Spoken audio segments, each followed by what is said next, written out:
Muito bem, estamos aqui mais uma vez para mais um episódio dos Encontros com o Futuro.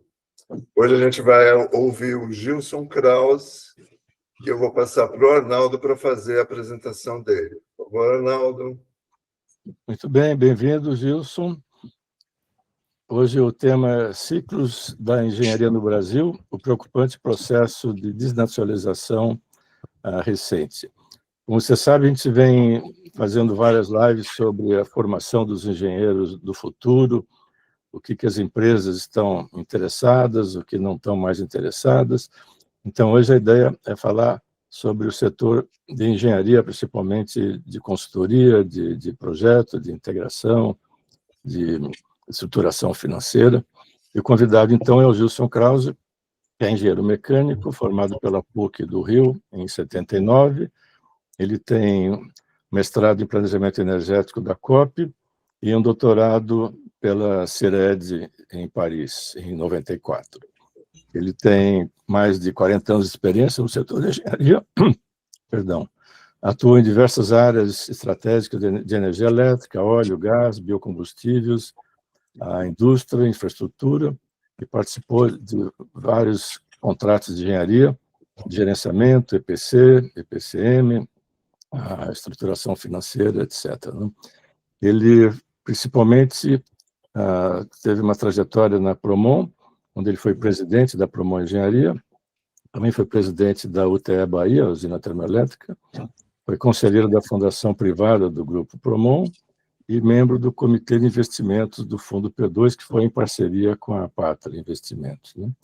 Hoje ele é consultor em energia, membro de conselho de empresas e professor do MBA de Energia da PUC do Rio, junto com o IBP.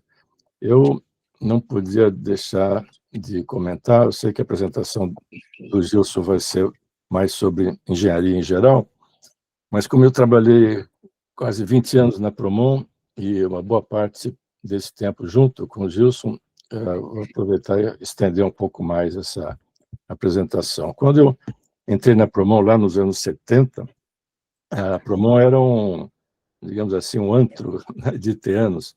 Tem aqui uma lista de alguns só para exemplificar: o Arthur Gasparian, o Regis Lima Verde, o Simone Martino, Raul Delfiol, o João do Espírito Santo Abreu, Esmanhoto, Rivaldo, Tamiaso, Eliezer, Bonilaure, José Rocha Miranda Pontes, o Wilson Vicentim, que é da nossa turma também, o Leonardo Yamamoto, o Ricardo Corrêa, que chegou um pouco depois de mim. Mas, enfim, a Promon era, eu diria, a melhor empresa de engenharia que existia no Brasil, e talvez por influência dos itianos ou não, mas ela tinha uma ética muito similar à nossa DC do ITA. A gente tinha, como diziam, procuração para fazer tudo que era certo, não precisava perguntar para a diretoria. Mas o que a gente já sabia que era errado, você já podia, por exemplo, digamos que para ganhar um projeto, alguém te oferecesse alguma participação. A resposta era negativa, você não tinha que perguntar nada, né, para a diretoria, por exemplo. E o modelo da Promon acionária era interessante. Por exemplo, os funcionários participavam do lucro da empresa, só podia ter ação da empresa quem era funcionário, nenhum acionista podia ter mais que um percentual da empresa, e quando você saísse, tinha que vender as ações de volta. E a Promon participou dos principais projetos brasileiros, não só de energia, mas de infraestrutura, indústria, como Itaipu, Xingó, usinas nucleares, a Ponte Rio-Niterói, metrôs, não só no Brasil, mas também no exterior. E foi eleita a melhor empresa para se trabalhar pela revista Exame em um determinado ano. Mas, enfim, Gilson, bem-vindo, obrigado por aceitar o nosso convite, e te passo a palavra, então. Obrigado pelo convite.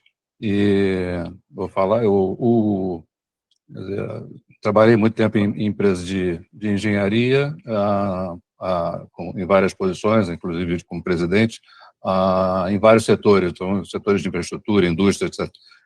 Mas tirando a engenharia, meu foco sempre foi energia. Então, tem um viés para energia, tanto que meu trabalho de consultoria hoje em dia é basicamente energia. Né? Então tenho engenharia no sangue, mas sempre mais voltado para energia. Mas aqui eu vou falar basicamente de engenharia. Passa um pouquinho, Arnaldo, passa uma. Aqui o Maris, não sei se o Maris lembra, mas estava contando, até lembrando com o Arnaldo, eu acho que foi o Maris que pediu para a gente preparar uma apresentação para o Rubens Vaz, lá atrás, que ele ia fazer uma apresentação na Escola Superior de Guerra. E aí a gente fez, o Arnaldo, fizemos a apresentação, e o slide de abertura era a Alice no País das Maravilhas conversando com um gato. Até hoje eu não sei se o Rubens Vaz apresentou aquele slide. Mas aqui, eu não sei se é por causa da idade, mas a gente está mais sério, então a gente não estou botando a Alice para falar, mas então eu estou chamando aqui o Thomas para dar um resumo da apresentação, porque, na realidade, o Edson era um engenheiro, tinha uma visão sistêmica, holística daquilo que ele precisava fazer, e, principalmente, ele tinha a visão de mercado. Então, ele era inovador e muito conectado ao que existia de demanda ou o que existia de demanda. E um pouco do que a gente precisa do engenheiro hoje é um pouco disso, saber olhar para frente, estar antenado, estudando, tá? Então, inovando o tempo inteiro e sabendo que vai ter que olhar para outras coisas, outros assuntos, outras formas de fazer. Então, acho que a Edson acho que é um pouco aí uma metonímia para o engenheiro de hoje. Então, pode passar, não. Bom, então, aqui o tema central é a engenharia, mas eu vou focar um pouco em engenharia de processo e engenharia de indústrias e de infraestrutura, indústria olhando para processo e manufatura, porque o engenheiro, em geral, ele é banda larga, ele trabalha em outras formas, tem engenharia biomédica, tem muitas outras possibilidades. Então, aqui está um pouco focado naquilo que é infraestrutura e indústria. Então, eu vou falar um pouco dos ciclos principais aí da engenharia, dos elementos que suportam esse desenvolvimento da engenharia, e, no final, falar um pouquinho de perspectiva e da possibilidade que a gente tem hoje no Brasil. A gente está atrasado, não tem a menor dúvida, a gente está defasado. Então, vários acontecimentos, a gente pode falar um pouco, recessão, Lava Jato, vários acontecimentos, pandemia, vários acontecimentos, mas colocaram a engenharia brasileira defasada e desestruturaram a engenharia. Então, mas hoje, até porque muitas inovações aparecem, inclusive IA, etc., a parte de automação hoje é muito forte, você tem aí a possibilidade de bypassar essas dificuldades. Então, arranjar aí atalhos aí para chegar lá, falar um pouquinho aí do que precisa para chegar lá. Passa uma, não? Bom, um pouquinho aqui bem de resumo, quer dizer, a gente teve aí o milagre, ou anos aí, vamos dizer assim, fáceis, anos de desenvolvimento mais acelerado aí, arregou desde os anos 60, desde um pouquinho antes de 60, mas principalmente dos anos 60 até final da década de 70, você tinha um milagre, você tinha 7, 8% de crescimento do PIB ao ano, mas quando você entra no final da década de 70 e chega em 80, você tem a década perdida, e aí a situação foi outra. Você apertaria isso? É que só para exemplificar esse nosso país e a situação que qualquer empresário qualquer setor tem que enfrentar, mas essa linha tracejada aí no gráfico da esquerda é a variação anual do PIB. Só de 2003 para cá, olha a brincadeira que a gente tem, isso é uma montanha-russa. né? Então, a previsibilidade é muito baixa. Então, você tem que ficar o tempo inteiro se movimentando. A empresa é uma sanfona, ela aumenta, diminui. Né? Então, o desafio de você manter a equipe, formar a equipe, é bem grande. Mas voltar, não. Agora, além da economia como um todo, os setores em si, a economia é mais ou menos pequena, e o planejamento de longo prazo é meio exceção, então cada setor também tem ciclos muito curtos. Então, em geral, papel e celulose são ciclos de 5 a 7 anos. A petroquímica, tirando o petróleo, mas a petroquímica, ela tinha ciclos um pouco maiores, mas também tinha ciclos aí de 5, 8 anos, e sendo que, desde o final dos anos 2010, que a petroquímica parou, e ela está em crise até hoje, bom, hoje uma crise ainda mais séria, e além dessa bom, a escala da nossa economia, então demanda flutuante, dificuldades de exportação, mas você tem uma outra, no caso da petroquímica, que não se investiu em gás natural durante muito tempo. A petroquímica foi toda baseada em nafta. A petroquímica fora do Brasil foi feita basicamente nos últimos 30 anos com gás natural, e a competitividade da nossa petroquímica foi para o espaço. Então, hoje as iniciativas que você tem é de tentar buscar as oportunidades em gás natural e na petroquímica verde, principalmente a partir do etanol. Então, mas, bom, infraestrutura deveria ter sido exceção nesses ciclos, porque basicamente tem um papel na competitividade do país enorme, mas não foi. Então, também flutua, os investimentos começam, param. Então, metrô é um exemplo. Você teve aí bolhas de projeto de metrô, mas começa, para, entra. O São Paulo sempre foi a mais do que os outros, eu diria, nos últimos quase 10 anos, tem muito investimento em metrô, mas basicamente São Paulo. Então, o resto, você tem um metrô no Rio que a cada 15 anos faz uma linha. Então são muito poucos os setores que têm longevidade. Então, você ter equipes de engenharia não é fácil. E políticas de longo prazo, o consórcio Canambra do setor elétrico, que desenhou o setor elétrico no início final dos anos 50, início dos anos 60, e isso durou mais de 30 anos em cima daquilo que se olhava nesse projeto. Então, você teve o ENIT, que é o Avança Brasil no Fernando Henrique. Talvez a gente tenha a Níbia, Nova Indústria Brasil, do Alckmin, agora, desse governo, mas então, que vamos ver se ele dura. Mas são, então, algumas políticas de longo prazo, mas elas são raras. A chance, então, você não tem uma economia muito forte, você não tem escala nos setores, os setores todos têm prazo curto, então a chance seria, para a engenharia, a internacionalização. Então, para você cobrir a escala daqui lá fora.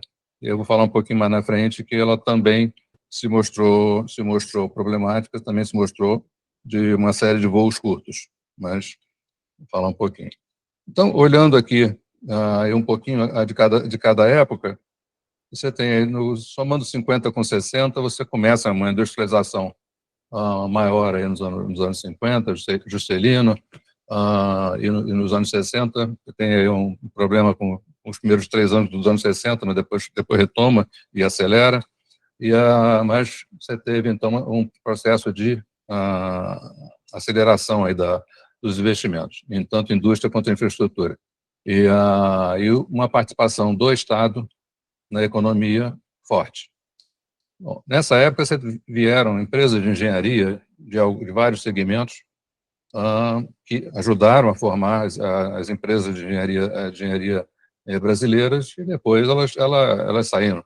Então, esses são alguns exemplos de empresas e parte delas não existe mais. Tá? Então, acabou ao longo do tempo, mas mas daqui eu acho que só tem, existe hoje, o Atequinte ainda está no Brasil, Forster acabou, Snam acabou, Bechtel existe, Gibbs Hill existe com outro escopo, mas essas empresas não ficaram muito tempo no Brasil. Eu diria que toda dessa lista aí, só Atequinte.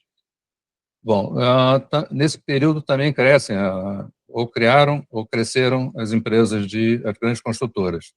E as grandes construtoras foram uma base importante de engenharia, pela engenharia delas mesmas ou pela contratação de engenharia. Elas foram importantes, e eu diria que até o início dos anos 2010, elas ainda eram importantes.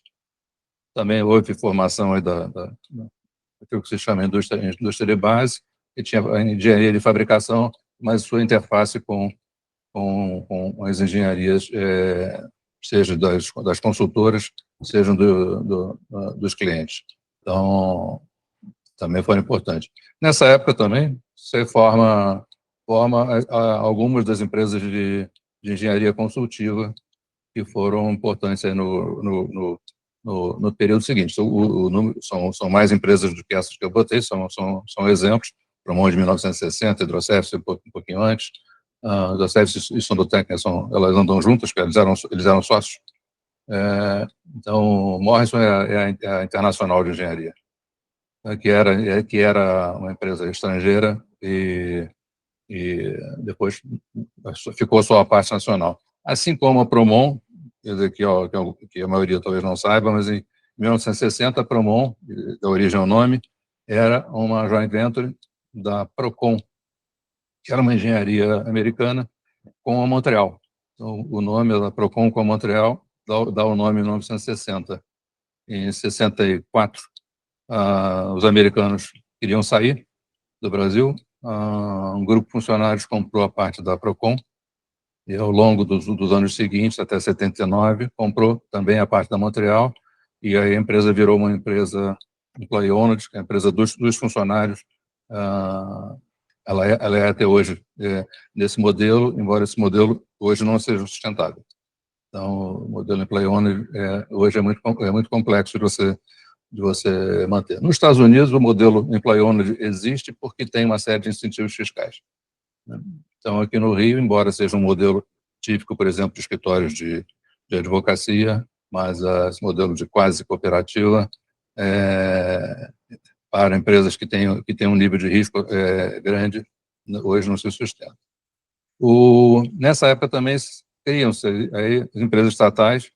Então, começa com CEMIG, Copel, Chesf, Furnas, Chesf, Furnas, junta tudo em Eletrobras, mas depois Vale Rio Doce, a própria Embraer, acho que é de 59, e essas empresas criam engenharia interna, começam importando engenharia, mas também fomentam, ou fomentavam, a engenharia brasileira. Então, esse conjunto de atores foi extremamente importante nessa criação aí da engenharia, seja tanto, quer dizer, governo, direto ou indiretamente, quanto as estatais e as construtoras foram super importantes. Pode passar, né? Então, nos anos seguintes, aí, 70, 80, 70 bem tranquilo, um monte de crescendo de forma acelerada, grandes obras, então, as hidrelétricas, metrô, Parque de Refino cresce basicamente 60, principalmente 70 e 80, a Ponte Niterói nuclear, criada a Telebrás, acho que 72. Então, você tem grande obras que foram tocadas nessa época. E com o crescimento dos anos 50, 60 e 70, as construtoras ganharam poder econômico, ganharam capacitação e começaram a se internacionalizar.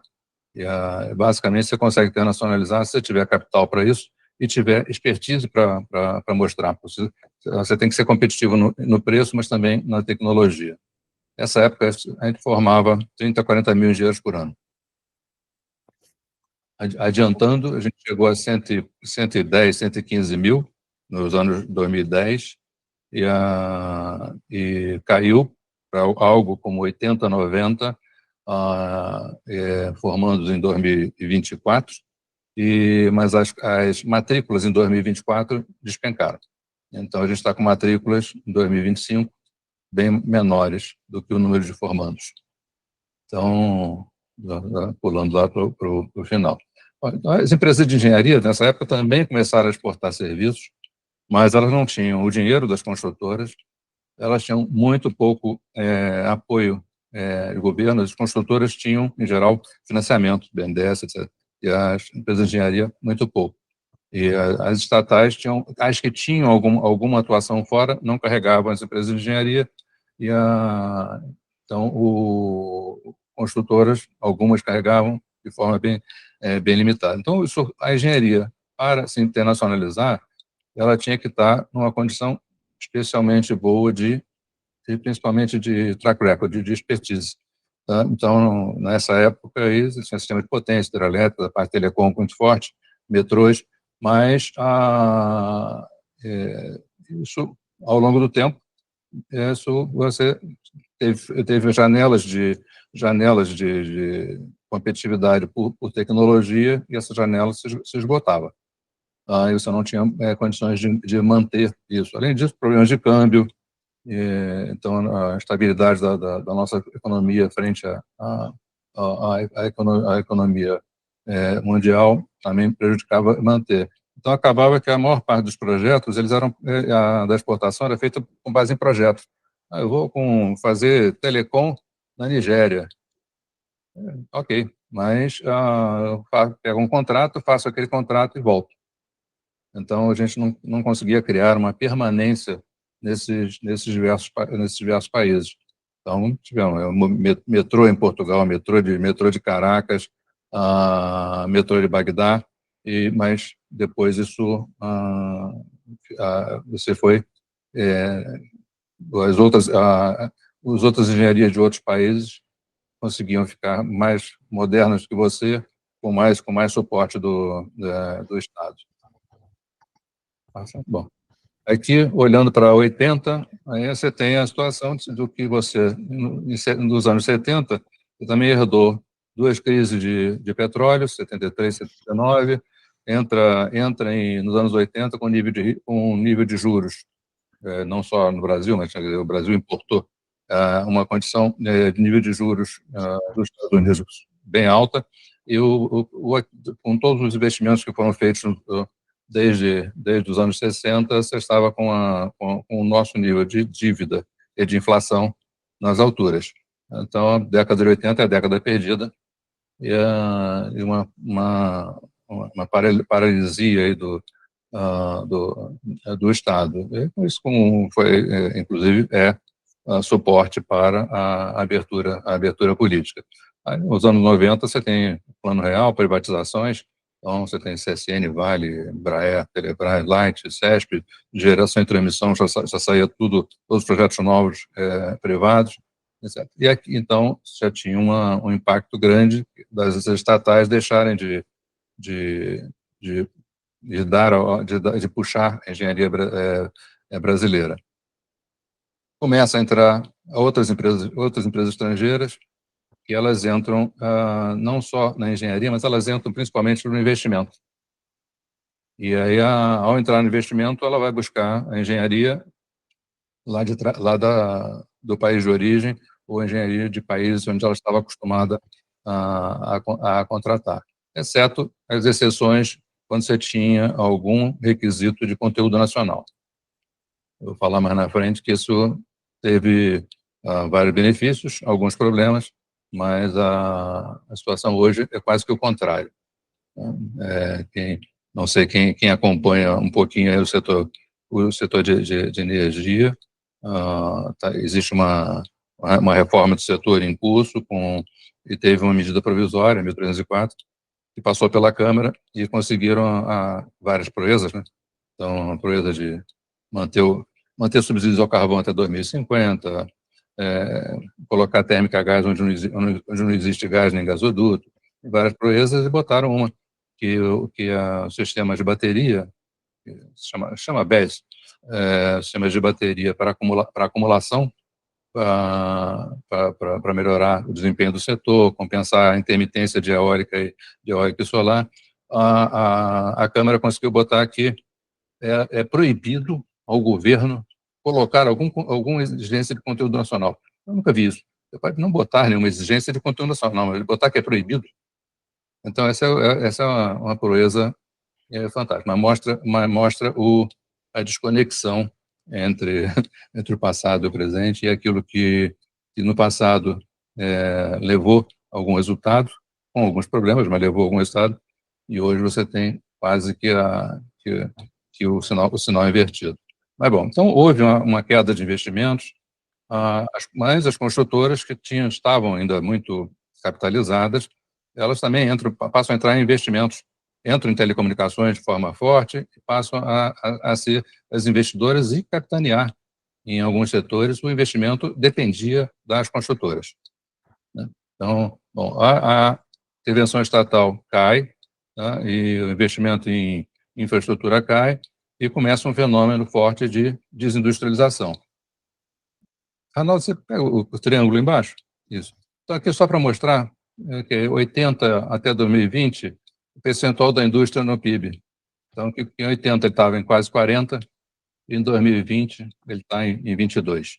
Tá? Então, o lado industrial, que em geral é mais sofisticado, uma engenharia despencou de participação. Tá? Então, participação de serviços sobe e a agricultura, pecuária, ela também desce um pouco. No final do período, ela já está no modo ascendente, né? 2010 em diante até hoje. Tá?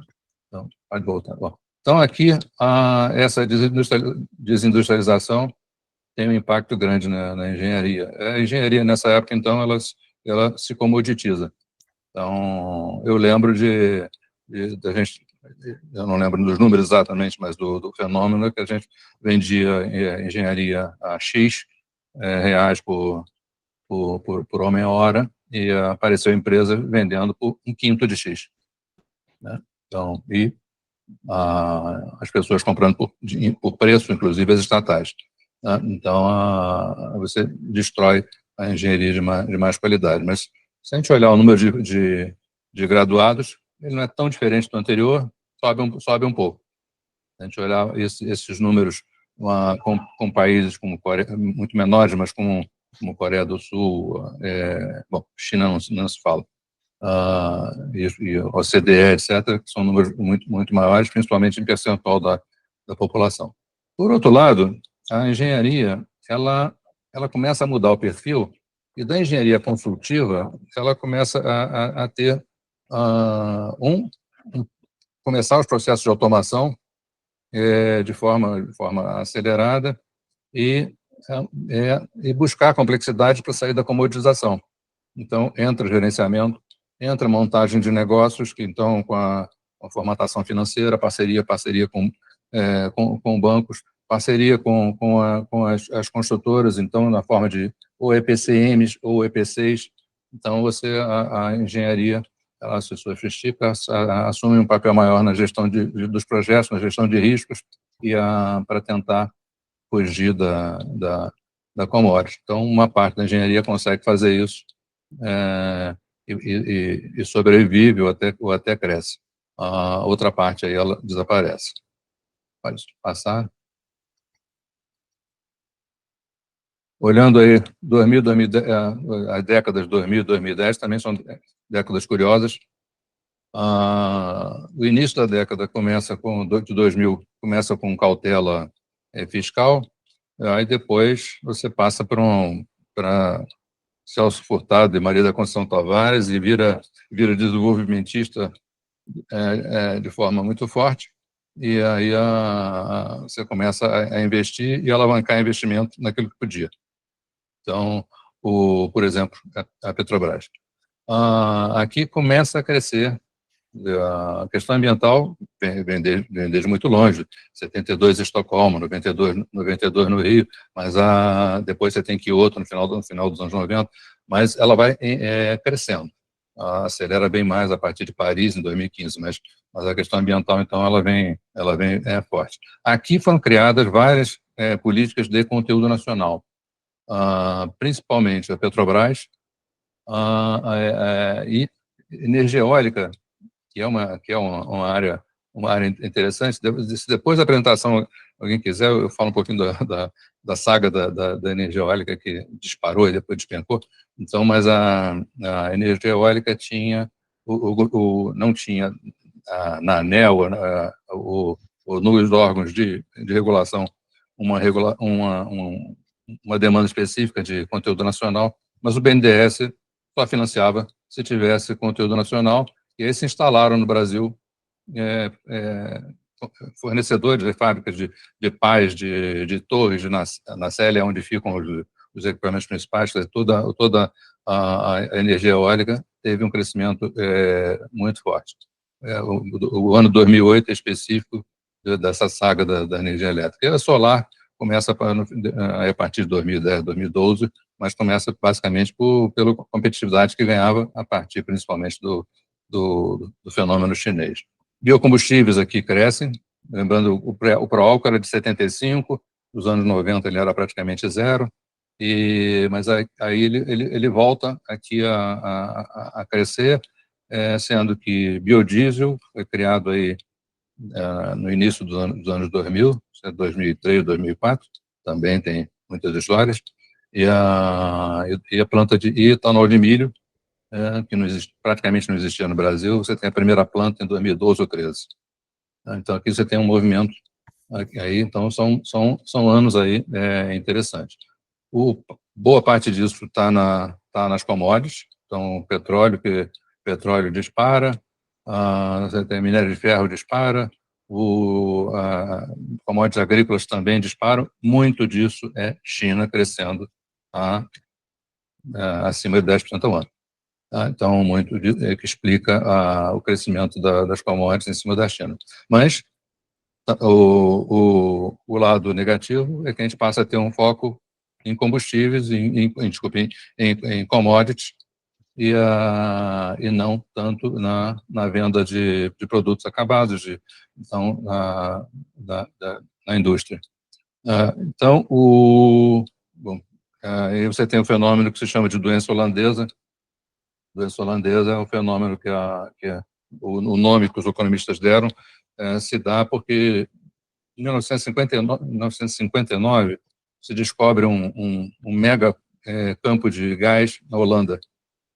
A economia da Holanda começa a disparar em torno daquilo. Então, todos os anos 60, a economia holandesa se distorceu completamente em cima daquilo. Quando chegou no final dos anos 60, o Groningen, que é esse campo de gás, veio de 1959, começou a produzir em 63, 64, e produziu até 2024, ano passado. Então, toda a economia holandesa ficou distorcida e passou a se chamar essa distorção, onde não era importante a indústria, não era importante nada, o importante era gás, e aí a economia ficou distorcida, se chamou de doença holandesa. E alguns passaram a chamar mais tarde de a maldição das commodities. Então, você é rico em commodity e a sua economia empobrece. Então, um pouco desse cenário aí, com enorme influência na engenharia.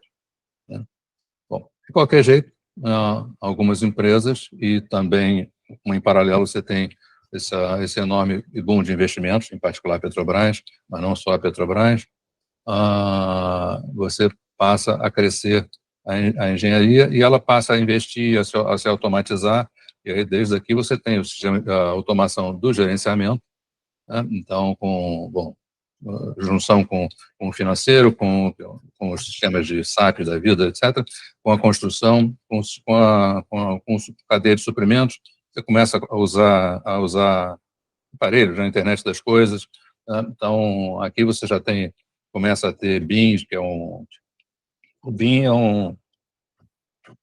uma forma de você começa com CAD 2D, depois vai para o CAD 3D, depois você junta o CAD 3D com o que chama de 4D, que é para fazer botar isso no tempo, e aí depois você começa a colocar todas as bases de dados do planejamento, da engenharia, da obra, todos num conjunto, e passa a gerenciar tudo isso de forma agregada com as suas correlações.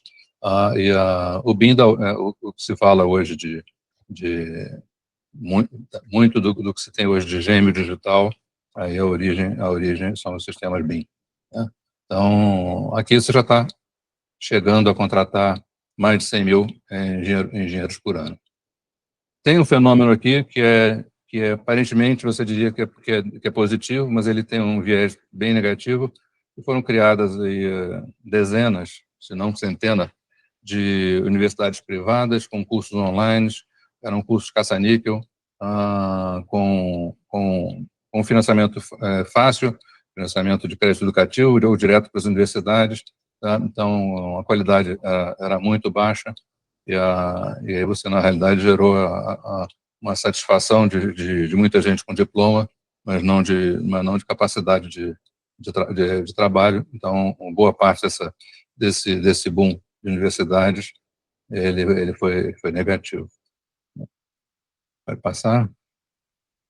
Bom, nesse período, você tem aí, então, vários problemas aí. Então, 2008, Lehman Brothers, parou 2008, 2009, a marolinha. Então, você tem aí um problema. Aí você tem outros problemas. Na verdade, você não descobriu o gás e óleo não convencional. O não convencional não é só o shale, são vários, mas o shale é o que se fala mais. Então, mas isso deu uma abundância de gás, um pouco mais de petróleo, e então mudou todo o mercado, e o preço que tinha disparado, ele a partir de 2008, 2009, 2010, ele começa a despencar. Então, você afeta toda a área de energia e muda até a geopolítica, porque o petróleo, historicamente, ele vinha com um fornecedor marginal, que era a Arábia Saudita. Lá atrás, os Estados Unidos era fornecedor marginal e consumidor marginal. Ele definiu o preço. Depois dos anos 70, você tem a Arábia Saudita e a OPEP como fornecedor marginal, e os Estados Unidos como consumidor marginal. De repente, você tem a China entrando, e a China passa a ser o consumidor marginal, e a OPEP, o Oriente Médio, como produtor marginal. E aí você encontra os não convencionais. E aí os não convencionais teriam os Estados Unidos como fornecedor marginal. Então, é uma mudança grande, né, na geopolítica, no preço da energia e nos outros preços correlatos na economia. Então, aqui você já começa a ter uma bagunça. Então, chega 2013, tem a Lava Jato, não vem sozinha, a Petrobras, que tinha sobreinvestido e investido em opções ruins de investimento, e com o governo fazendo controle dos preços para segurar a inflação. Então, tudo isso cria um colapso. Na Petrobras estava super endividada, ela para de investir, só vai recuperar isso 5 anos depois. Tá? Então, aqui você tem uma parada no investimento. A China, que estava crescendo muito, ela caiu o investimento. Caiu para 5% ao ano, mas, de qualquer jeito, vinha acima de 8, 10. Tá? Então, aí você tem alguns anos de recessão no Brasil. Tudo isso aqui cria um baque na engenharia grande. Vou passar, não. Bom, então 2000 até 2016, a engenharia cresceu até 2010, de 2013 em diante, desestrutura completamente. Então, nessa fase aí de crescimento, você teve muitos investimentos interessantes, algumas empresas estrangeiras vieram ou voltaram, Bechtel, a sueca Skanska, a Hatch comprou empresas aqui, Lavalan, a Toyo compra Cetal e fica, a Toyo está saindo do Brasil, empresários agrupados de Espanha, Passo Americana, Ori australiana, Flor americana, vieram muitos deles, e eu diria que dessa lista que está aí, não tem nenhum caso de sucesso no Brasil. Bom, então, voltando em paralelo a essas histórias, a agenda ambiental continua crescendo. Então, alguns segmentos de mercado mantêm a eólica até assim, perder competitividade frente à solar, ela ainda se mantém forte e com uma participação grande da indústria brasileira. Biocombustíveis continua crescendo, biodiesel, e aí já está entrando mais forte aí o etanol de milho, que não existia antes de 2010 e hoje já representa um percentual bastante significativo da produção brasileira e mais significativo ainda do incremental daqui para frente. Bom, as construtoras brasileiras completamente paralisadas, principalmente com o Lava Jato, e algumas estrangeiras saem do país. Inicia aí, nesse período, algumas construtoras pequenas e médias a crescerem, que é interessante, né? Então, esse processo ainda está em curso. E novas estrangeiras, não como engenharia, mas novas estrangeiras chegando como investidores, principalmente, né? Bom, a Vale aqui tem um período que o minério de ferro cai, e então ela para os investimentos, junto com a parada da Petrobras. Então são anos de recessão acelerados aí por causa dessa dependência de commodities, e as commodities caíram todas de forma correlacionada com relação à China. Bom, 2016 em diante, aí você tem uma saída, o país se arruma a casa, começa a arrumar a economia, começa a privatizar mais um pouco, mexer nas leis, na regulação, olhando para fomentar investimento privado. Então, você volta em alguns setores aí interessantes. Bom, mineração volta, saneamento volta, né? Aí tem um papel enorme de Sabesp, né? Sabesp é 50% do investimento saneamento do Brasil hoje. Então, solares, eólicas começam a sofrer, bom, e outros investimentos. E aqui começam a vir construtoras estrangeiras, e elas são construtoras e co-investidoras. A Acciona está com muita coisa no metrô, a portuguesa Mota-Engil, chineses. Então, o que está em vermelho embaixo é uma lista dos chineses, né? Então, uma lista para exemplificar chinês. Então, são vários chineses. Então, algumas dessas empresas chinesas, vamos pegar a Sinopec de petroquímica, são só 1,5 milhão de funcionários, sendo 150 a 200 mil engenheiros. Pouca coisa. Então, e as outras, é a mesma coisa. Os 4, 6 aqui, a CCCC, comprou a Concremate, engenharia, mas ela tem, no total, tipo, 2 milhões comprou agora uma planta de solar essa semana. Ela tem, tipo, 2 milhões de funcionários, e eu perguntei aqui para o Country Manager, e ele disse, olha, é entre 200 e 300 mil engenheiros, eu não tenho certeza. Então, mas todas as ordens de grandeza são impressionantes, né? Então, e aí você prestar serviço para essas empresas que estão atuando como investidores é limitado, é difícil, né? Então, além das questões culturais, né? Então, bom, a Petrobras aqui, ela arruma a casa, ela reinicia investimentos, foca no upstream, que tem muito mais lucratividade. Aquele investimento do início dos anos 2000 em refino, ele tinha uma lógica errada. Então, a lógica declarada era, não, vamos agregar valor e vender produto acabado. Isso está certo com o raciocínio geral, quando você está na frente de um mercado concentrado, de cartel, isso é besteira. Então você tem parte da cadeia, os elos da cadeia que são cartelizados, comandam o preço e espreme os demais.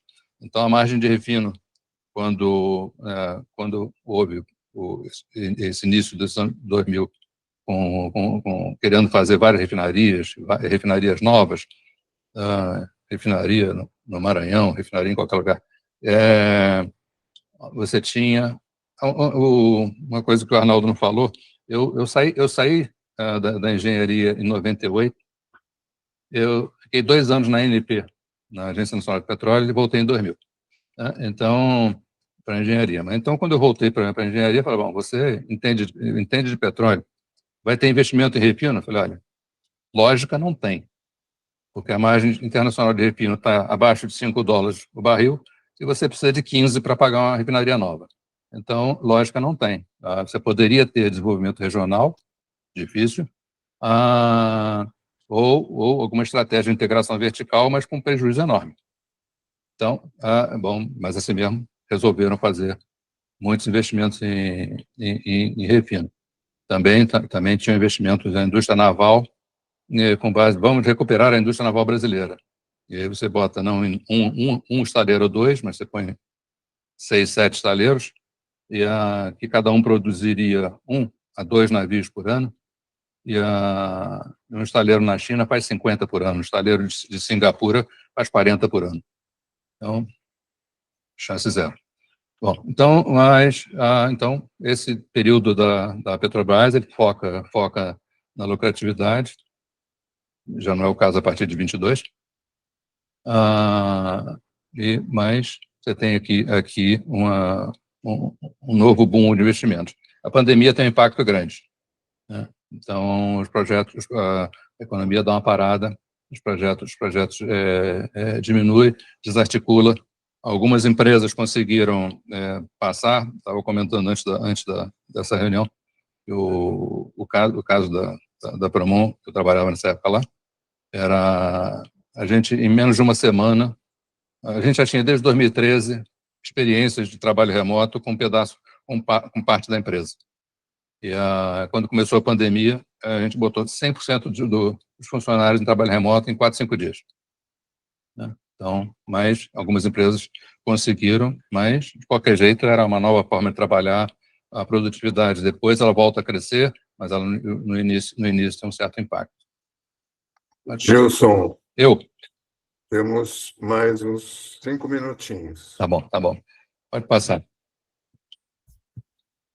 Arnaldo, pode passar?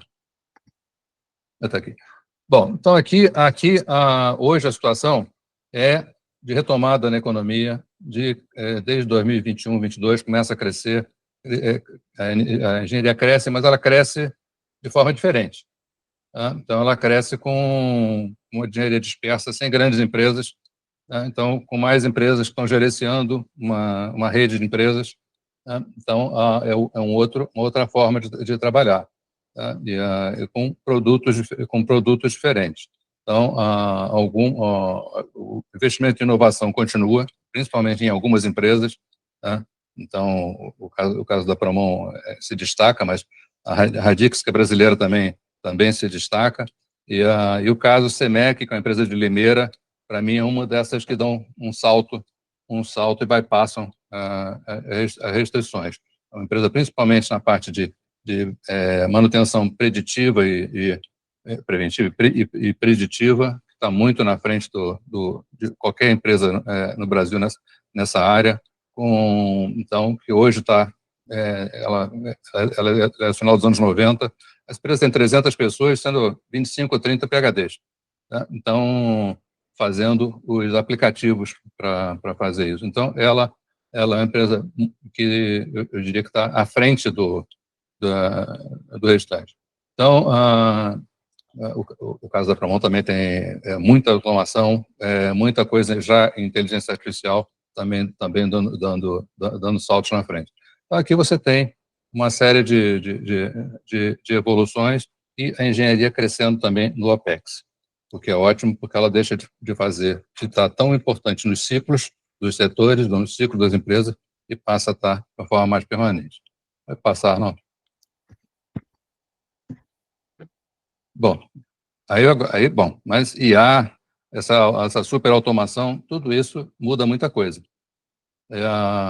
Bom, muitos data centers, tudo isso muda a forma. Você hoje tem uma engenharia muito de aplicativo, né? Então, um projeto uma junção, um gerenciamento de aplicativos. E os aplicativos, eles não são para um projeto, eles têm economia de escala, têm economia de escopo, eles são vendidos para muitos clientes, para muitos países, para muitos setores. Então, hoje a engenharia é feita em aplicativos, em bases de dados, tá? Então, isso requer um bicho totalmente diferente, engenheiros diferentes. Mas tem que investir. A pergunta morrer rápido ou devagar, eu peguei isso de uma reunião da Bouygues Telecom, empresa francesa, quando era para entrar na 4ª geração, e uma reunião de acionistas de referência, o chairman perguntou se vocês querem morrer rápido ou devagar. Se a gente comprar a licença para o 4G e ele não decolar, a gente está completamente alavancado e a gente morre em 2, 3 anos. Se a gente não entrar no 4G e ele decolar, a gente morre em 6 anos. Então, como é que vocês preferem? Então, aqui, o IA é a mesma coisa, tá? Ou seja, tem que investir, tem que arriscar, tá? Mas isso tudo significa outros profissionais, outra educação, outro treinamento, o currículo da faculdade também. Pode mexer. Bom, aqui, em paralelo com tudo isso, você tem esse crescimento da variável ambiental, critérios ESG, e isso cria, no Brasil, muitas oportunidades, desde que elas sejam acompanhadas das políticas corretas. E aí você teria uma oportunidade da escala para a engenharia brasileira em elementos, em movimentos, em investimentos que não são só no Brasil. Eles vão ocorrer em muitos outros países, e como a gente tem a possibilidade de estar mais avançado, então de voltar a ser um exportador de serviços interessantes. Então, junto com a automação, a transição energética, usando a escala que o Brasil vai ter, um pouco, bom, muito inferior ao que a China consegue, mas a gente passa a ter uma escala para nos tornar competitivos. Pode passar, não? Bom, então, isso é o que a gente tem de várias possibilidades aí de bypassar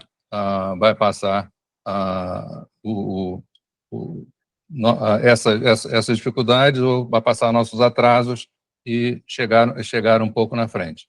Mas a gente tem uma situação econômica hoje interessante, mas ainda existem muitas barreiras, uma engenharia desestruturada, pouca suporte do governo, não reconhece essa importância da engenharia, então você não tem algum suporte que outros países têm, então, para você ter a competitividade. Mas a gente tem aí um momento que é favorável, com um questionamento que é a parte fiscal do Brasil, está alavancado, e você pode ter uma nova situação de voo de galinha, porque você tem aí uma situação que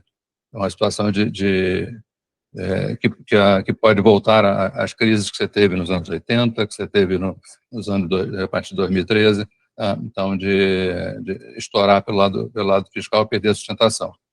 Pode passar, não? Então, fechando, você tem aqui cenários para o futuro. Você não tem uma engenharia estruturada, não tem engenheiro suficiente, não tem engenheiros formados, número suficiente, em qualidade suficiente, ou um engenheiro que está pensando numa engenharia de aplicativos, uma engenharia que é uma engenharia que sempre vai estar apoiada em gestão de base de dados. Então, aqui você tem uma importação de engenharia, ou de engenheiros, ou de compra de aplicativos, mas vai ter um papel grande. Então, você teria que, em paralelo, fazer as empresas aprenderem a gerenciar isso e a ganhar a escala para fazer a sua própria engenharia diferente. O IA está dentro disso. Uma provocação, será que haveria interesse, haveria condições de trazer o setor financeiro? O BTG, então, existe uma empresa que pouca gente, nesse fórum, acredito que pouca gente conhece, mas é uma empresa que é muito no setor elétrico, chama PSR, bom, sei lá, 60%, 70% dos softwares do setor elétrico foram feitos por ela. Todos os softwares de gestão de hidrelétricas nos Estados Unidos foram feitos por ela. Quase todos os softwares da Austrália, do setor elétrico, foram feitos por ela. Bom, então, essa empresa ela é muito diferente, sempre foi. E o preço da energia elétrica é dado pelos softwares dela. E o BTG comprou 50% com a opção de comprar os 100% dela. Então, olhando com uma oportunidade. Será que isso será que isso dá para generalizar? Dá para compor alguma coisa e crescer, voltar a crescer engenharia com um setor que normalmente é muito rápido no gatilho de comprar e vender, o que não é bom para a engenharia, mas será que você consegue atrair? A relação da Promon com o Pátria para criar um fundo de investimentos foi ótima. Então, era a junção de um gestor de risco físico dos setores, entendido de regulação, entendido da engenharia, com um gestor de riscos financeiros fantástico, que era o Pátria, e os resultados foram muito interessantes. Então, eu vejo essa ligação do setor financeiro como eventual interessante aposta na engenharia. Era isso aí que eu queria dizer. Ok. Muito obrigado, Gilson. Muito interessante a abordagem e muito preocupante, né? em toda essa a situação. Eu vou iniciar, vou pedir aos colegas que levantem a mão para fazer as perguntas posteriores. Eu vejo assim, os jovens estão perdendo o interesse por engenharia, essa é uma constatação. Uhum. Existe o interesse do jovem hoje é muito na computação, engenharia de computação. Todo mundo, eu olhando o ITA, assim, todo mundo quer engenharia de computação, porque quer estar trabalhando na área de desenvolvimento de software como serviço, provavelmente. Uhum. Durante o período que nós passamos após a nossa passagem, quem trabalhou na indústria, o que se viu foi os bancos contratando os engenheiros do ITA para a parte de desenvolvimento do sistema financeiro, que foi o que aconteceu e o que boa parte dos engenheiros formados a partir de 2000 estão no sistema financeiro, no sistema bancário. Então, essa constatação, esse movimento também captou os melhores engenheiros formados no país, e você tem essa perspectiva de continuidade, de interesse nessa área de software. Não mais na área que a gente estava acostumado da parte do hardware, né, da parte de desenvolvimento nas várias áreas e que envolvem uma engenharia de mão na massa, né?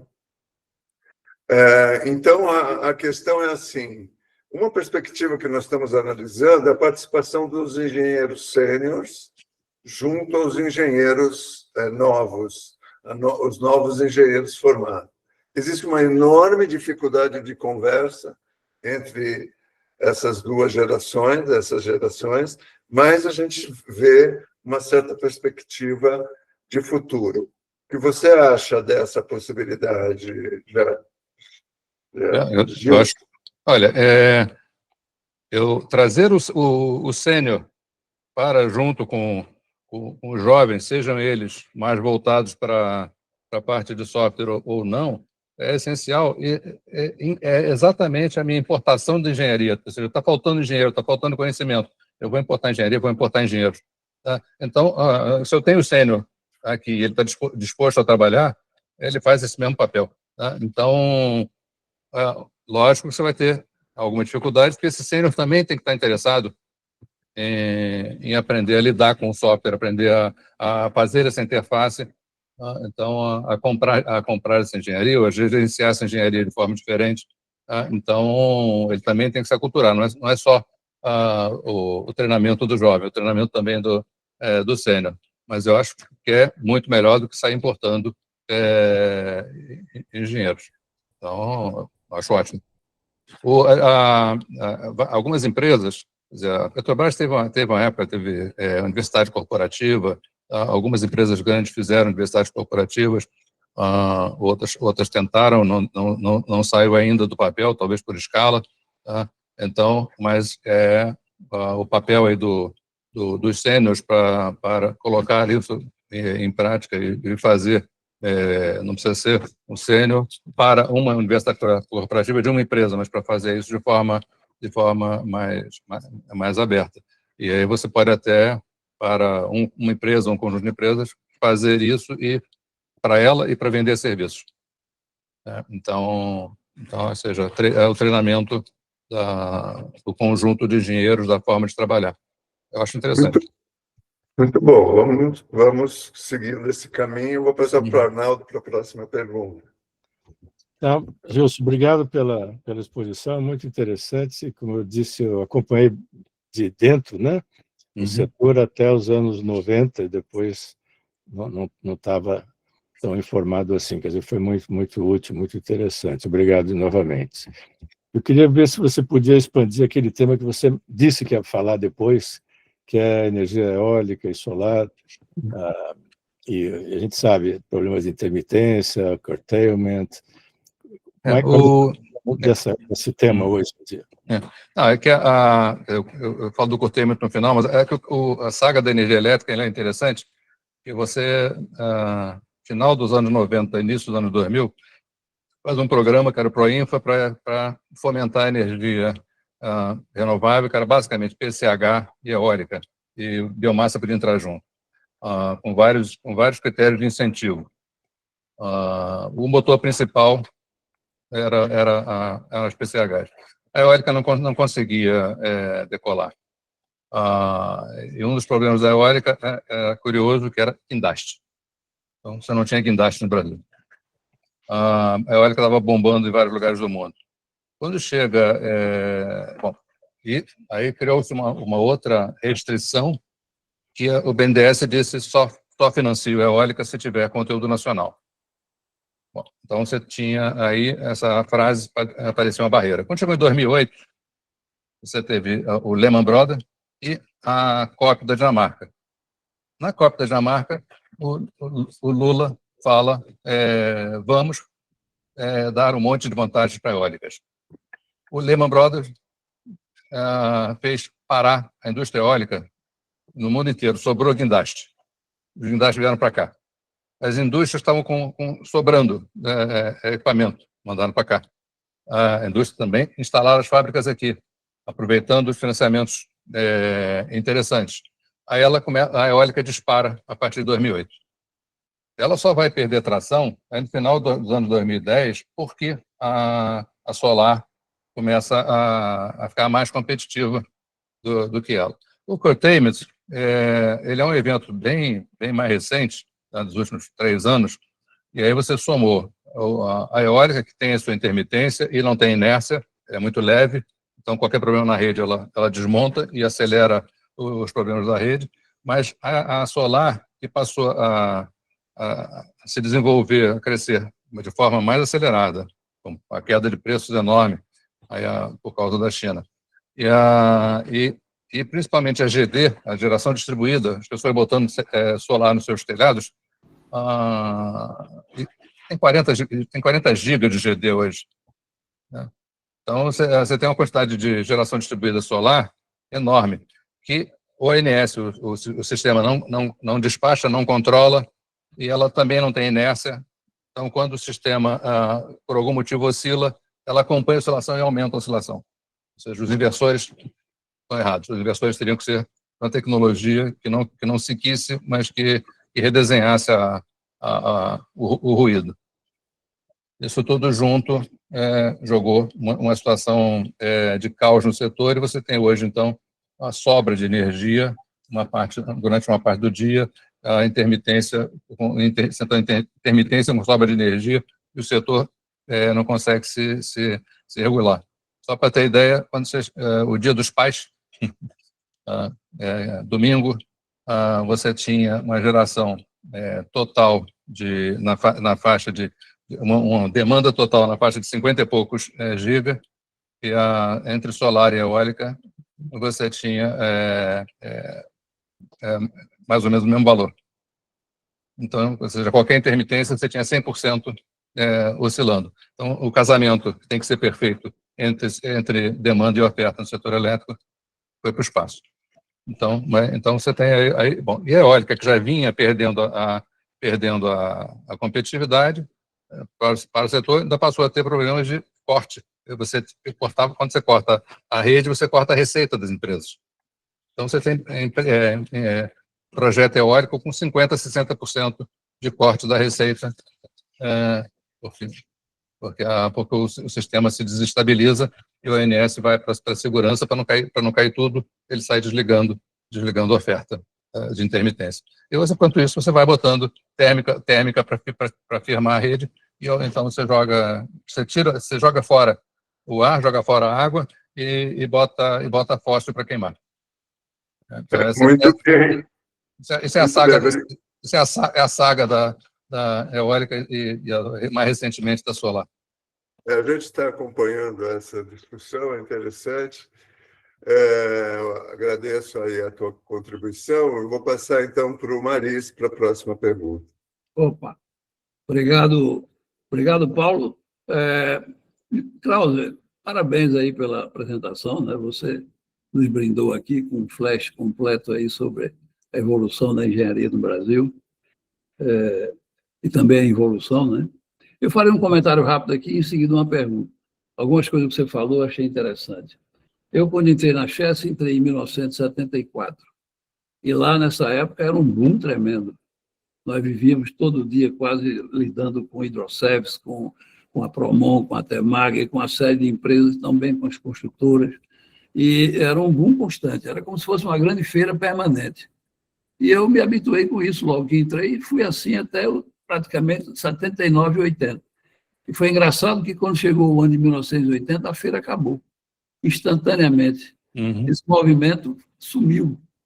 E aí, na época, você era jovem ali, naquela época ali, você ficava sem saber o que foi que aconteceu. E hoje a gente olha para trás e vê exatamente o que foi que aconteceu e as consequências.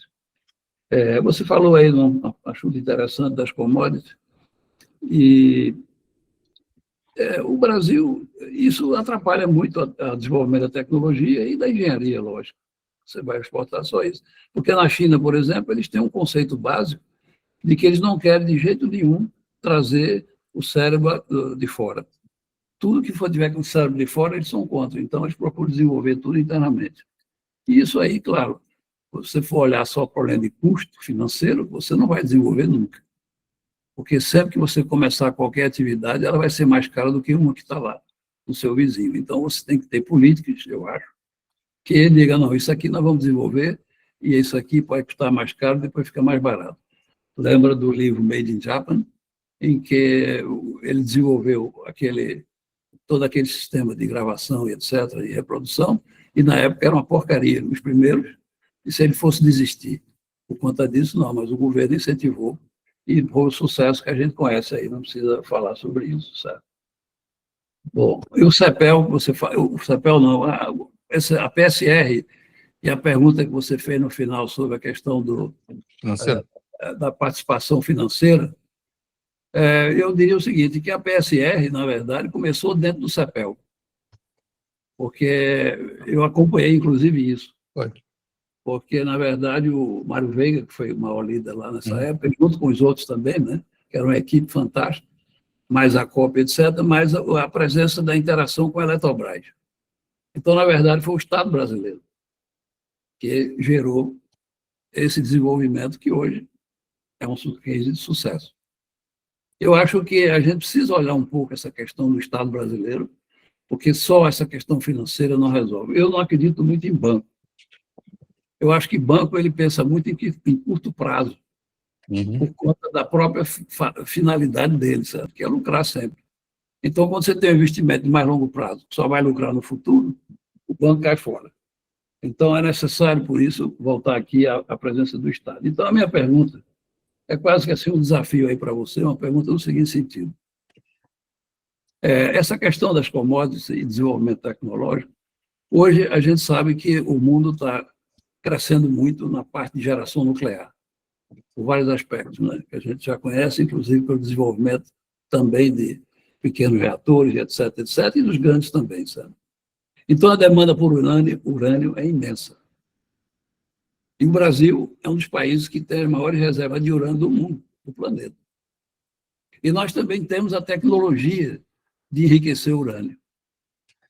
Aí a pergunta é a seguinte: nós vamos ficar olhando simplesmente o Brasil vender o urânio em matéria bruta?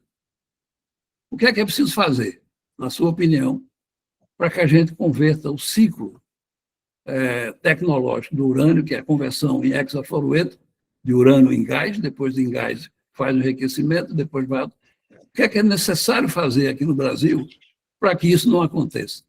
E que a gente possa estimular e desenvolver esse tipo de engenharia e de tecnologia aqui no Brasil. Bom, em princípio, eu sou a favor, até para a questão ambiental, questão de aquecimento devido a CO2 e metano e outros gases. Então, eu sou a favor do nuclear. O meu receio do nuclear é de ficar na conta de uma empresa estatal. A gente não pode não pode correr o risco de levar 20 anos, 30 anos para fazer uma usina.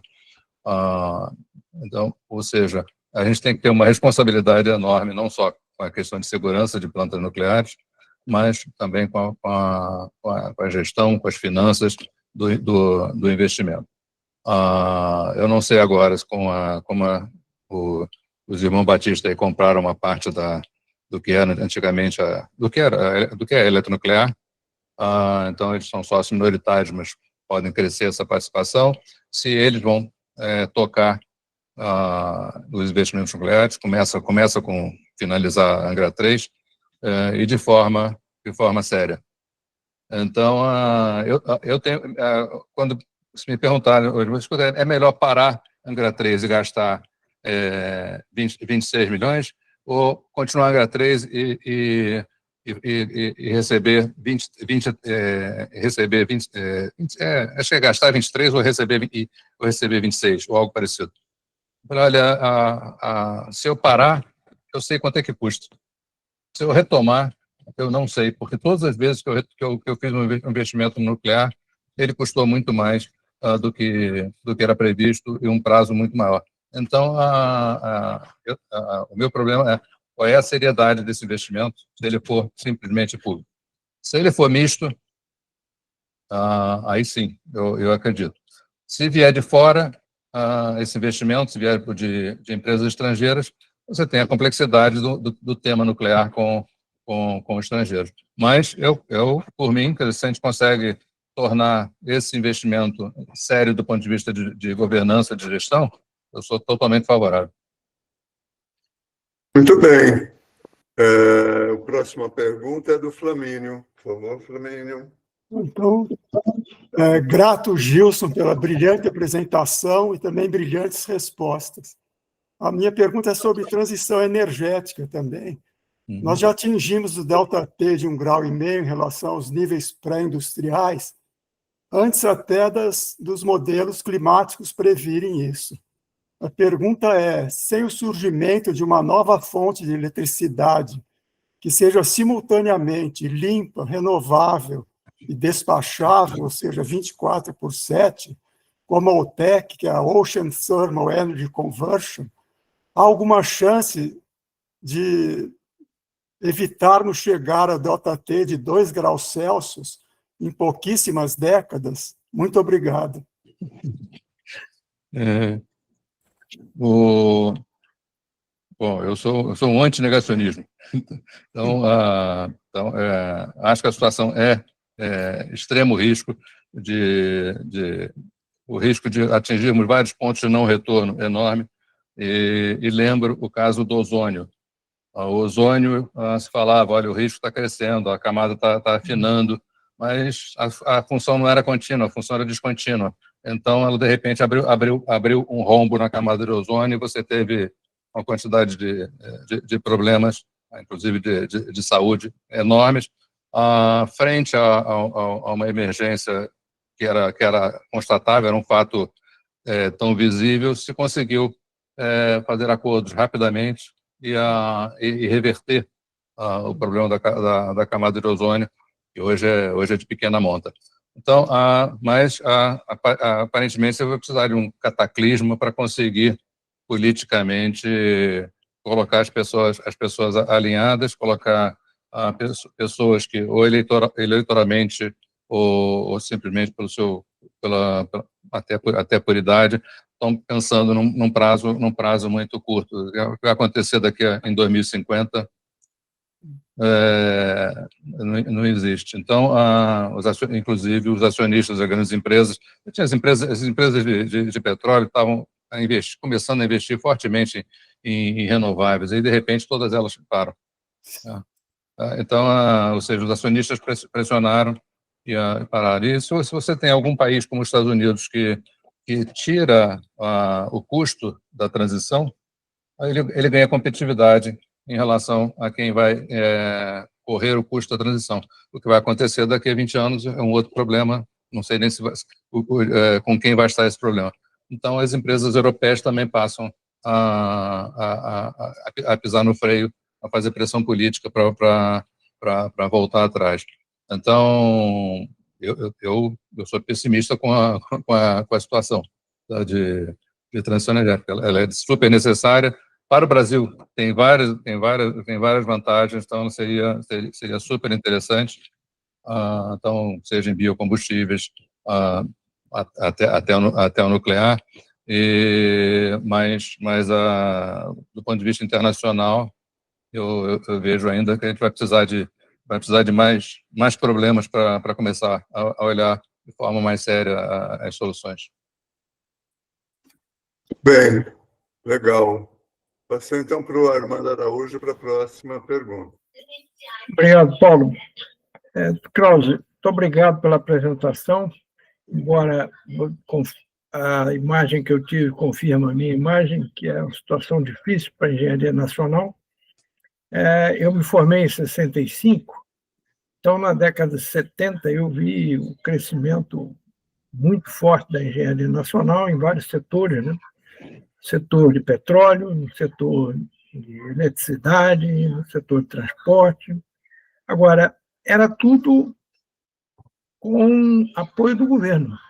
Sim. Empresas estatais, tanto federais quanto estaduais, e favorecendo a criação de empresas, né? Eu me lembro, no setor elétrico, eu sou do setor elétrico, quando se criou o planejamento, as empresas vieram de fora, mas depois todas elas se nacionalizaram, apareceu a Engevix, apareceu a Temag foi criada, 5 engenheiros da CESP que saíram para criar, a Promon, a Internacional, de engenharia que era estrangeira, a Promon, ou seja, se criou uma playa de empresas de grande porte de engenharia no Brasil. Hoje em dia isso não existe mais. Nem essas empresas e nem o governo. A única que ainda tem do governo e que ainda facilita, que a Petrobras, por exemplo, foi uma escola, ela criou muita gente, criou o centro de pesquisa da Petrobras, e hoje em dia a única que existe é a Petrobras, as outras todas não. Então você tem hoje empresas estrangeiras no Brasil, basicamente, o grande foco das empresas, mesmo de infraestrutura, são estrangeiras. Eu mesmo plantei 2 projetos recentemente no Brasil Um que o maior acionista era chinês, o outro maior acionista era colombiano, né? E eram projetos grandes, de 2 bilhões de dólares. Então, essas empresas, realmente, elas não têm interesse nenhum em fomentar a engenharia nacional, né? Além disso, como você colocou bem, o Maris disse que não acredita em banco, mas o problema não é só banco. O problema é que hoje, o capitalismo hoje esqueceu aquele negócio de ser um capitalismo em função do stakeholder, hoje em função do shareholder. Os grandes chefes das empresas não ganham um salário muito alto, eles ganham um percentual dos dividendos. Então, o interesse dele é que no próximo semestre ou nos próximos semestres o dividendo seja o máximo possível. No futuro, a empresa vai à falência, como aconteceu com a Bromovera, aconteceu com a Zea, quase acontece com a General Electric, com várias empresas que acabaram, né? Por quê? Os caras ganharam muito dinheiro, os acionistas ganharam muito dinheiro, depois quem tentou fazer um pacote para a sua aposentadoria ficou pendurado na brocha. Então, a minha pergunta é a seguinte: como a gente olha para o futuro, e ainda mais, como você colocou muito bem, que hoje em dia a engenharia é basicamente em aplicativo, e o Paulo disse que o pessoal sai da escola querendo trabalhar em software, mas eu não vejo fábricas de aplicativo no Brasil. O camarada vai ser utilizador de aplicativo, ou seja, o engenheiro agora não pensa mais na solução do problema, ele pega vários aplicativos e se faz por tentativa para ver qual é o que resolve o problema. Qual é o futuro da engenharia nacional? Bom, não é... Bom, eu concordo com quase tudo. A questão de banco, minha pergunta era se a gente consegue desenhar alguma solução, ou desenhar a solução de criar agentes com apoio da área financeira, até para ter demonstração, para ter concorrência. Então, mas é uma provocação e eu não tenho certeza de se isso vai dar certo. Acho que em alguns casos, o caso da PCE está dando certo, e o caso do P2 foi bastante interessante, mas não sei se é generalizável, provavelmente não. O curto prazo do mindset do setor financeiro é prejudicial, não tem dúvida. A engenharia de aplicativos, ela pode ser feita no Brasil, ela está sendo feita numa escala ainda pequena, mas está sendo feita, e parte dela com parcerias. Então, o caso da Promon eu conheço mais de perto, mas não é a única. O caso da Promon são parcerias com a Veva, com a Hexa, tá?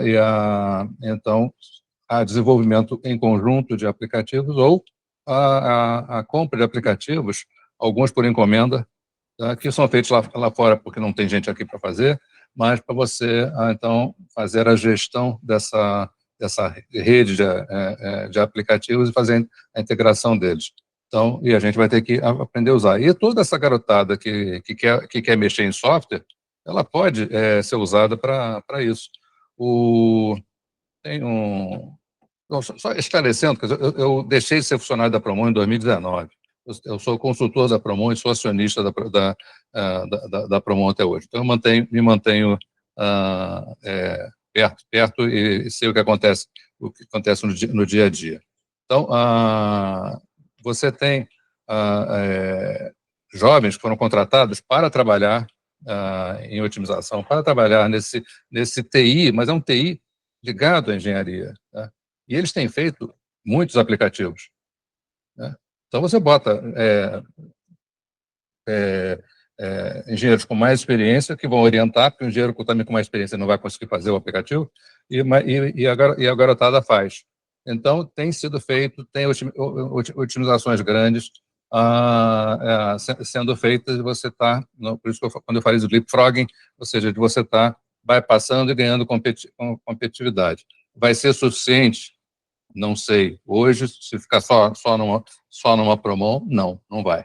Tem que ter várias empresas maiores para fazer numa escala maior. Você tem que ganhar escala. E o aplicativo, na realidade, ele é uma chance de você vender não só para um projeto da Petrobras, mas vender para projetos no mundo inteiro. Se você fizer esse aplicativo na frente dos outros, você vende, e aí o seu mercado não é um cliente, mas o mercado são muitos projetos, muitos clientes. Então essa forma de da nova engenharia, eu diria que ela tem oportunidades, se a gente conseguir entender e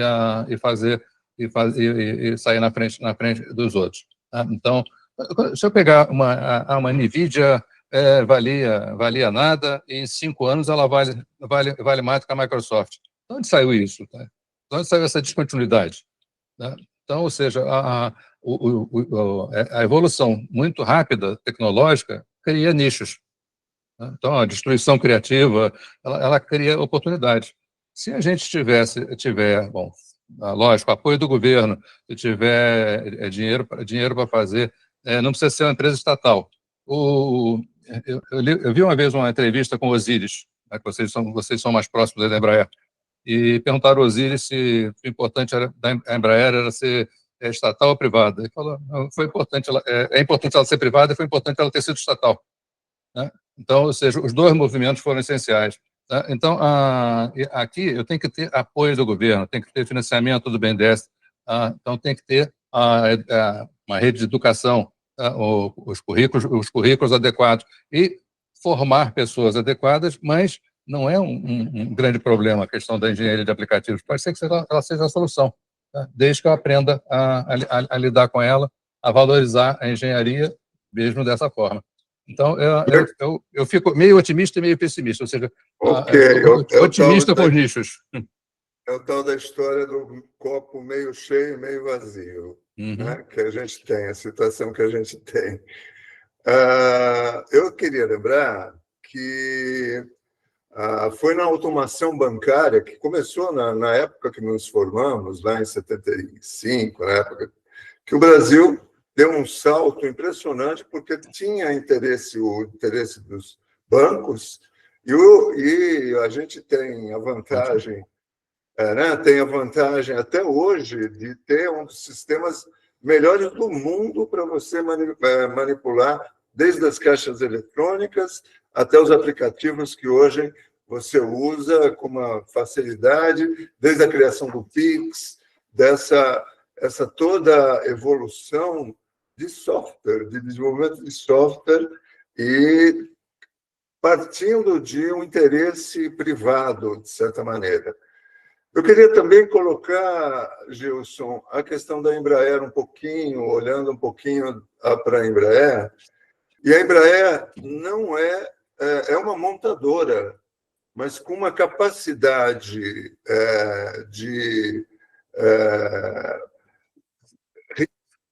de produção, principalmente na questão da segurança, na questão de tecnologia, desenvolvimento tecnológico, de capacidade de desenvolvimento, não só de pesquisa, mas capacidade de desenvolvimento, está se colocando como a terceira maior companhia mais valorizada no mundo. Mas ela tem importação das turbinas. As turbinas são produzidas pela GE.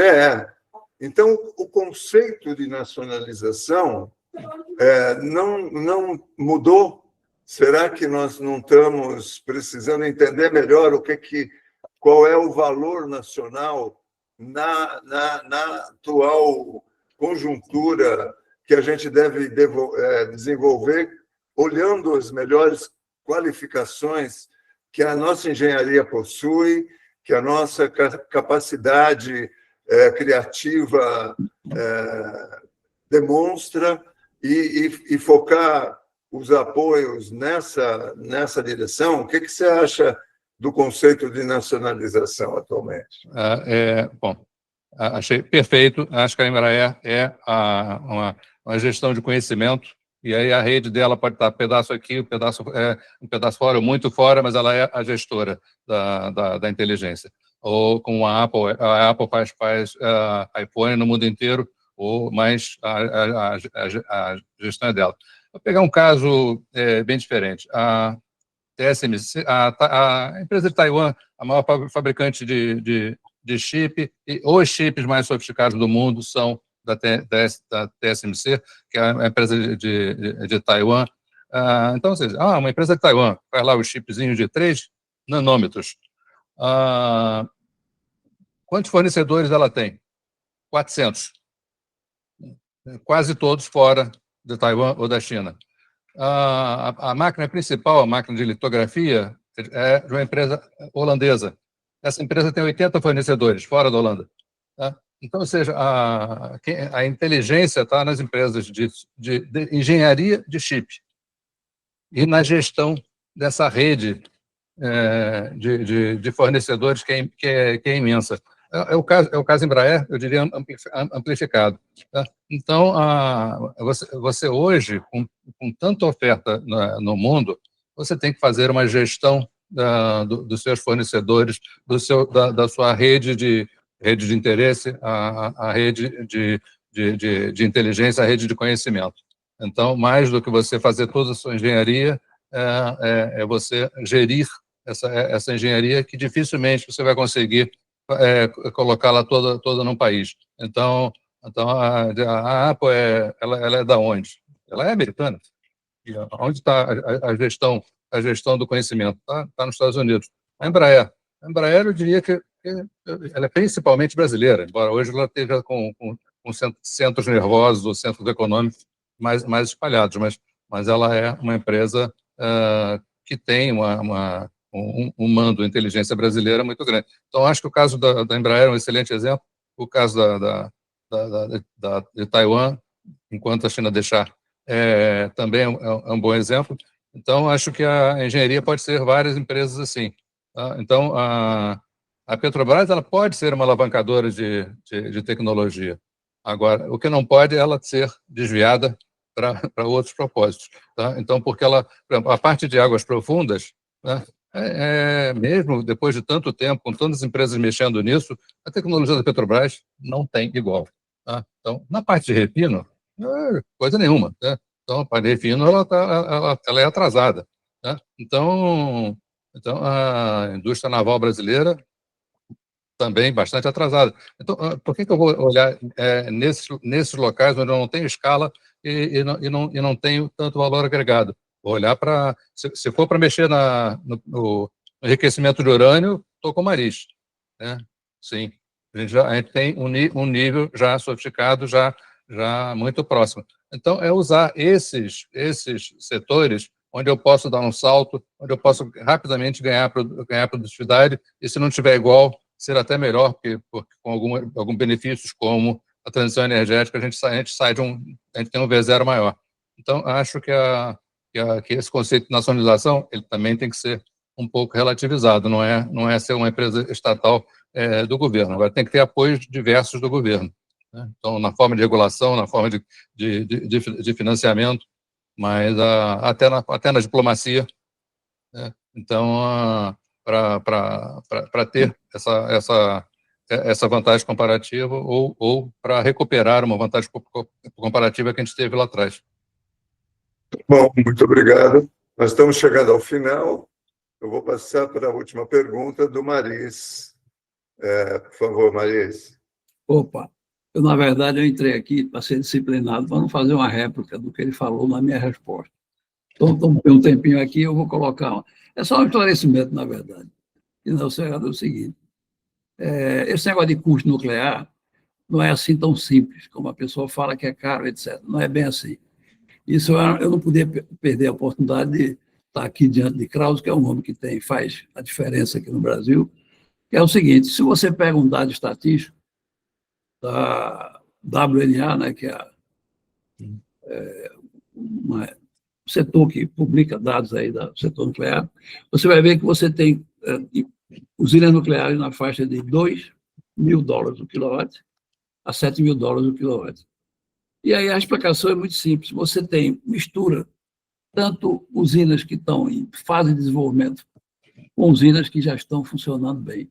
Então, você diz, por exemplo, eu vou pegar o custo da EPR francesa, vou pegar o custo da EPA-1000 americano, é claro que você está pegando o custo do primeiro avião. E aí você acha que esse é o custo da tecnologia. Não é. Tá certo? Por exemplo, a questão se é estatal ou privado, claro, eu acho que tem um modelo exitoso americano privado, construção nuclear, como teve o modelo exitoso francês. A França conseguiu fazer, para você ter uma ideia, 40 usinas nucleares em 10 anos. No total, ela chegou a 58. E com preço extremamente competitivo. Porque o que ela fez foi o que é certo. Ela se estruturou, pensou, se estruturou, não é? Montou o seu parque tecnológico ao redor, estandardizou e fez as tais 40, 50 usinas nucleares e o custo ficou baixo. E é bem baixo. Então, é preciso tomar cuidado quando se diz que usina nuclear é caro, porque você tem uma experiência recente, muito boa, talvez as pessoas não conheçam, que é nos Emirados Árabes, com tecnologia da Coreia do Sul, que foi feito dentro do prazo e dentro do custo estimado, que foi a usina de Bacará, e hoje tem 4 usinas funcionando. Começou o estudo na fase de 2010, estudo de sítio, de local, e hoje tem 4 usinas lá, cada uma de 1.400 megawatts, funcionando a um custo extremamente competitivo, e a um custo, então, é preciso, Krause, só lembrar isso, que não é bem assim. Não pode-se dizer que usina nuclear é cara simplesmente sem explicar o porquê. Essa é só uma observação que eu queria fazer para não perder a oportunidade. E minha mulher já veio 3 vezes aqui. Eu peço desculpa. Nós estamos chegando mesmo ao fim.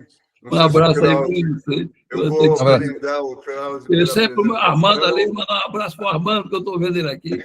Também para vocês todos. Então, obrigado por vocês terem contribuído aqui.